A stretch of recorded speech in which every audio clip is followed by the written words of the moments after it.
Hello everyone, another video today. Well, obviously I'm not, but this is a Hornby J15, and as the title may suggest, I quite like this. I actually have a couple. They only made one BR Lite one, and actually when I first got this, I bought this one because it was cheaper than the L and the R one at the time, and I wanted the L and the R one. But you know, it was cheaper. So yeah, I got this in middle school. So yeah, but I have to say, I kind of prefer the BR one now a little bit. So the J15 was a great Eastern Railway design, um, and there's so many there's so many different companies that have Great or North or something in the title, so you kind of get them confused. But I'm pretty sure, yeah, Great Eastern. And they served for many years. I believe at one point they had the highest availability of any LNER class during the Second World War for 1 year. Maybe it was 1942.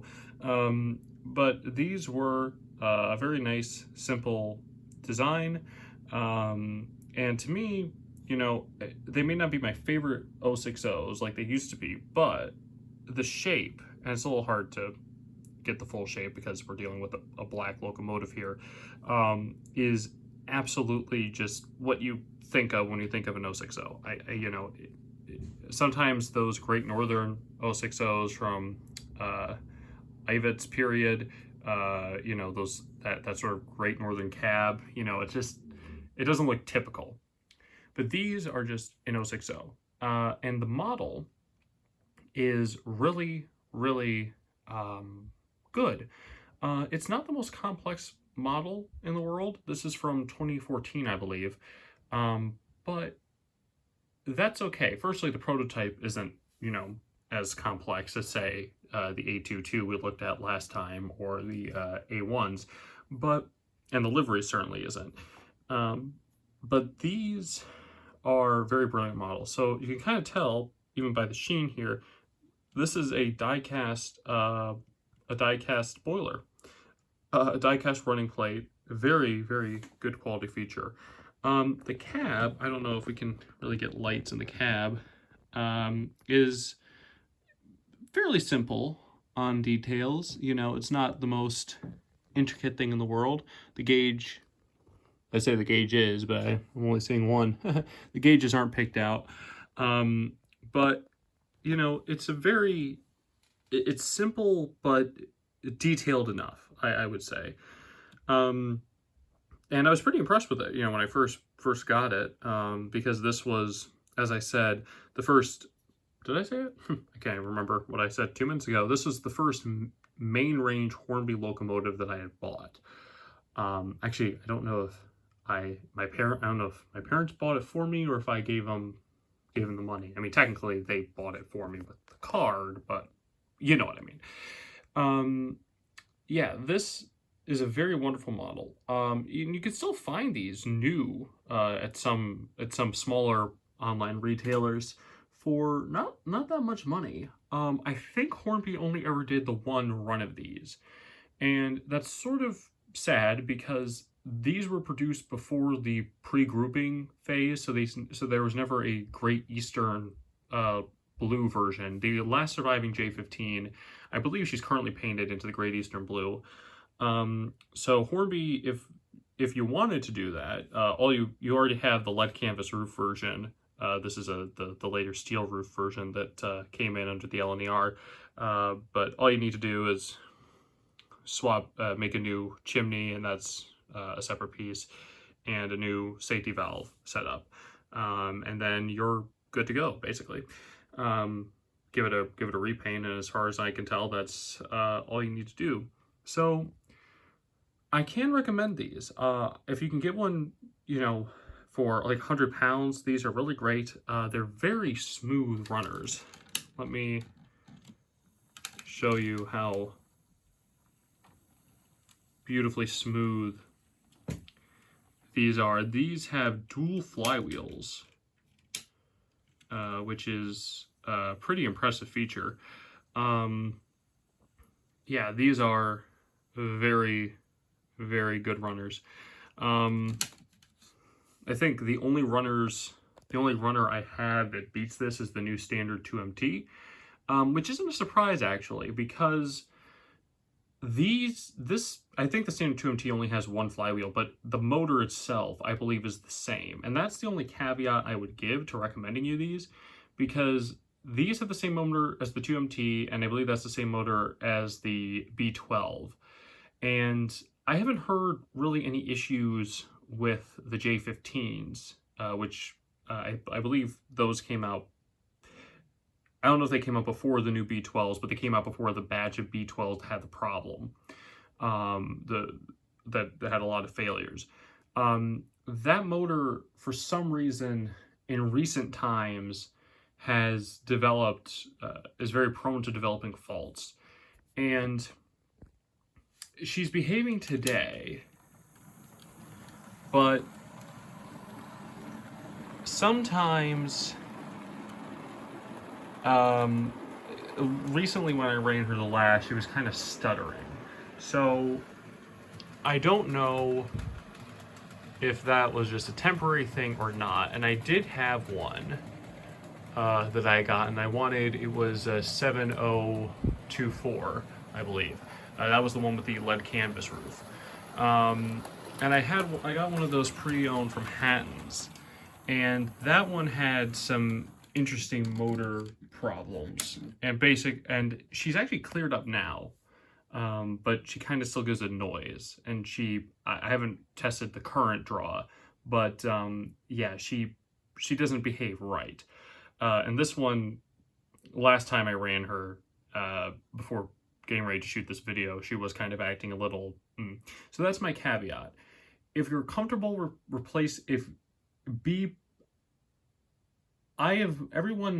the only other person I know who has said anything about these is Sam's Trains, and his is reliable, but I've had some issues, but on the whole, these are great performers. So if you're prepared to potentially swap out a motor at some point, and like I said, this only developed its issue recently, so this was fine for years. Not that I ran her particularly that heavily, but yeah. But if you are ready to potentially do a motor swap, then these are absolutely brilliant. I think that you would be very happy with one of these, because it's just a nice little 060 tender engine. I think every British layout at some point has to have an 060 tender engine, and for me, for at least a LNER one, this is the one. It's cute in its smallness. The other LNER, or the other 060 tender engine that I had before this was a Bachmann 3F, and that was sort of inherited from my dad's place of work. They did a Charles Dickens themed Christmas with a bunch of 20th century locomotives, but hey, no one really noticed.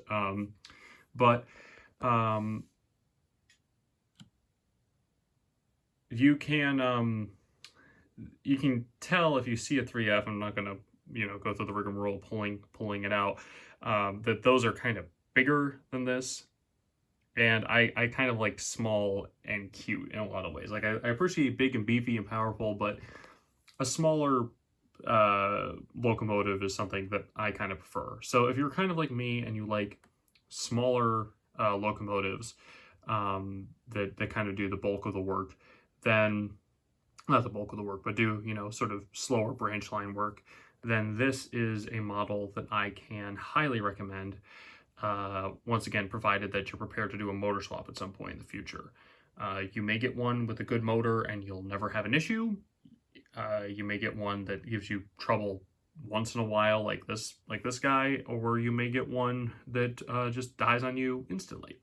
But if you're prepared to do a motor swap, then I can highly recommend these, and that is really cool. And Hornby, you see, this is the thing. I think I'd be willing to get try one of these from Hornby again because they're so simple, right? If you can get that Great Eastern version with you know, the lead canvas roof, which you already have the tooling for, and then the new safety valve and the sort of stovepipe chimney, then I think I would try that, just because of how simple the model is. You know, because it's just such a cool model. Yeah. Technical specifications, since this is a Hornby steam locomotive from more than 2 years ago, it has an 8-pin decoder socket. And yeah, that's just, you know, Hornby, it's really only been the last couple of years that Hornby has started to move away from 8-pin. No idea what took them so long. So behind the J15 today, we have some LNER or ex-LNER Bachmann fruit vans, and then a BR brake, which I believe that's just the BR standard brake van like this was based on the LNER's pattern. So, but yeah, this has a B number, I believe, and that indicates it. Well, it does have a B number, and I believe that indicates it was built by British Railways. So yeah, beautiful train, pre-weathered. I got all of these from Clark Railworks, I believe, for 54 pound. And it's some weird number with Clark Railworks because I don't pay the VAT, and so sometimes it ends up as an even number. Other times it ends up as a you know, down to the penny, as it were. And that's a really good deal, because I think that if these were bought new, unweathered, that this train would, you know, probably 20, 40, 60, 80, 100, and then, you know, 120 pound. So that's a really nice deal. It came pre-weathered from TMC, and that goes really well with the standard 2, and that's normally what I run these with. The only issue with it, and I didn't know this when I bought it because I just saw the pictures of the box, and I just kind of saw it in the box a little bit. You can see right there, there's a guard, and then there's a lamp. Now the lamp broke off, but the lamp, you can see the previous, well, you can't see because of the light. Let's see if I can, tension locks. I'm too lazy to invest in anything else. You can kind of see glue on either side there, on the bottom, and I have no reason to think that's prototypical because this is a fully fitted train because it's all bauxite, and I assume these were part of a complete, you know, this was sold as a complete train. So everything tells me that, you know, the single red lamp should just be here, and then this guy shouldn't be holding up a white lamp like that.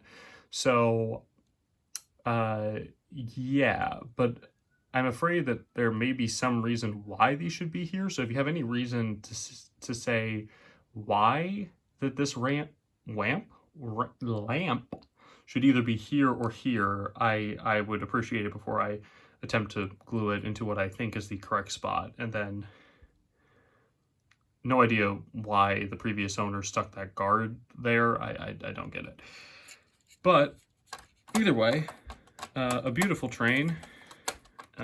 One that kind of fits better with this guy than it does with the standard 2, because the standard 2 I have is a Scottish-based example. But hey, you know, it's all roughly ex-LNER, even if these are Eastern based rolling stock. So yeah, to sum up, to make it really brief, I can highly recommend these J15s, once again on the caveat that you're prepared to do a motor swap at some point. But right now she is performing beautifully.